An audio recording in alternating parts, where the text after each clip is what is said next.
Hello guys, it's Clean Coder here, and today I'm going to be doing a review on the HyperX Cloud Stinger Core with 7.1 surround sound.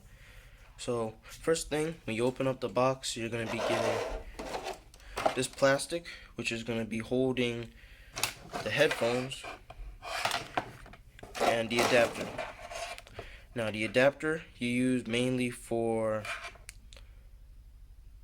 the software on the computer, and headphones is kind of simple. You use it for headphones. And the headphones are they're made of plastic, pretty much. It's mostly plastic. The